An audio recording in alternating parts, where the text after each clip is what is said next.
Maaf, agak terlambat. Saya harus menangani orang-orang yang Nyai bantai semalam. Terpaksa saya lakukan, Ki. Mereka mau menghalangi saya. Kita berangkat sekarang? Rencana Nyai sudah benar-benar mantap. Kamu pikir saya benar-benar mencintai orang tua macam Mahashura, meskipun dia sangat sakti? Selama ini, saya terpaksa berpura-pura mencintai dia, karena saya butuh ilmunya. Tapi Kakang Mahashura selalu melarang saya berlatih ilmunya, dengan alasan perut saya.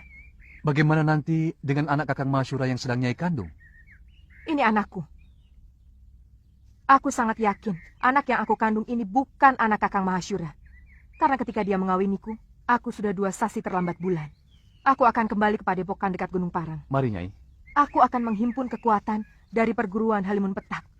Untuk itu, saya mengajak Ki Darpashura bersama-sama menegakkan kekuatan perguruanku yang sudah hancur oleh Sudamani. Ada dendam perguruan yang masih belum tuntas. Kalau tidak salah, perguruan Halimun Petak adalah Ampuraga Suli. Iya, ayah saya. Oh. Saya yakin Nyai sudah tahu perseteruan antara ayah Nyai dengan Kakang Mahashura.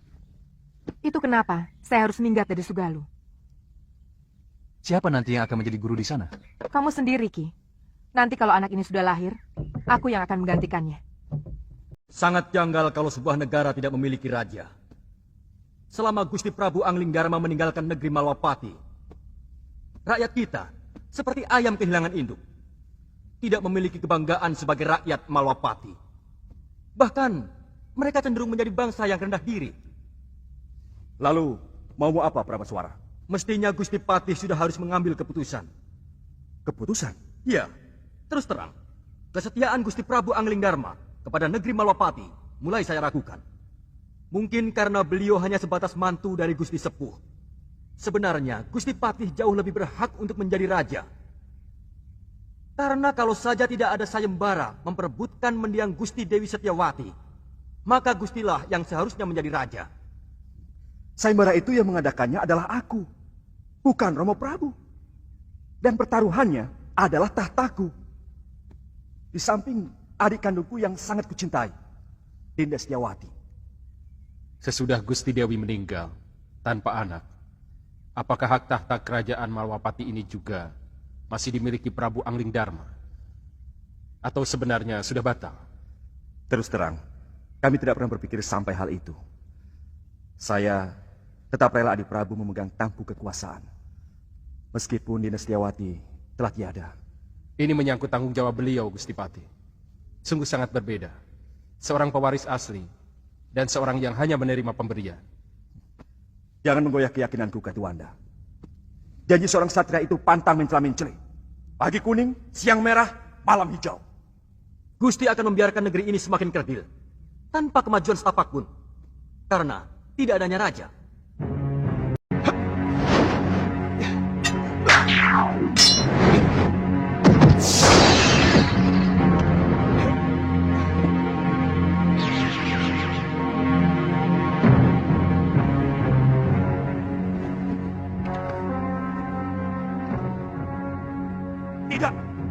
Tidak benar semua ini. Siapa kamu? Apa aku sudah banyak berubah, Kakang Madrin? Adik Prabu seorang yang sangat santun. Sedangkan caramu datang sembunyi-sembunyi seperti maling. Maafkan aku, Kakang Madrin. Sebenarnya aku ingin membuat sebuah kejutan kepada kalian.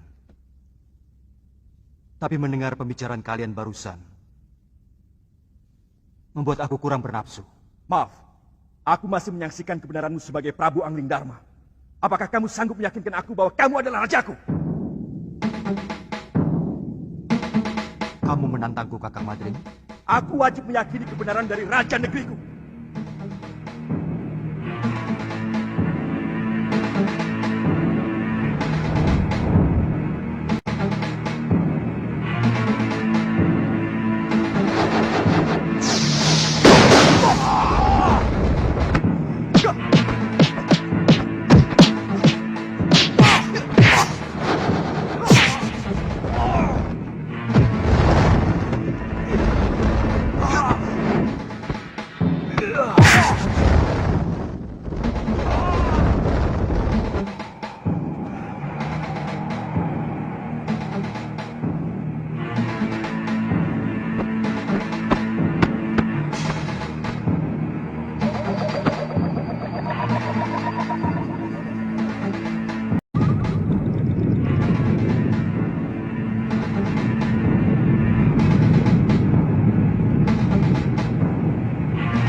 Pengembaranku ternyata tidak sia-sia, Kakang Madrim.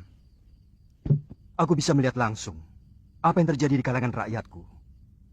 Berbagai macam bentuk kehidupan yang selama ini belum pernah saya lihat dari tembok ke daton. Sudah merupakan kebiasaan.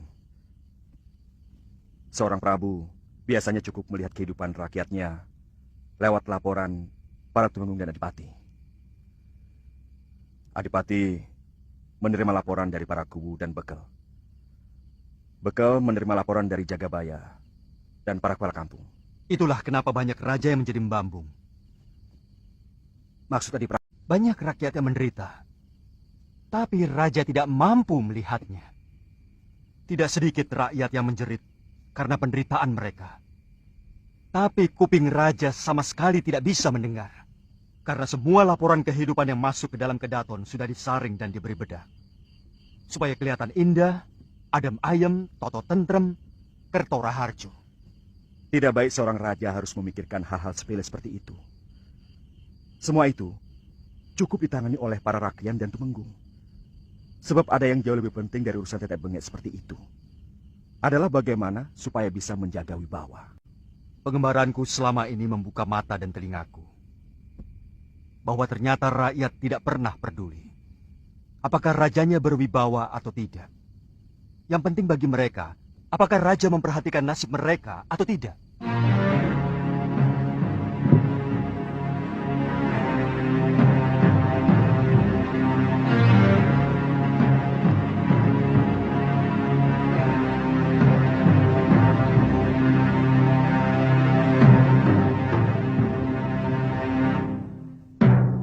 Semua kitab pusaka terbaik ciptaanku dicuri.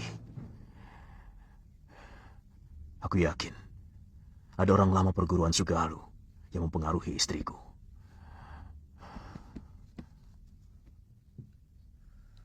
Saya tidak tahu apakah ini hanya kebetulan terjadi. Sejak Nyai Nila pergi, Ki Darpasura tidak pernah kelihatan di rumahnya maupun di padepokan. Kata pekatik rumahnya, Ki Darpa pergi mengendarai gerobak di hari yang sama dengan kepergian Nyai Nila. Darpasura. Apa mungkin adik kandungku tega mengkhianatiku, Subada? Saya benar-benar tidak tahu, Guru.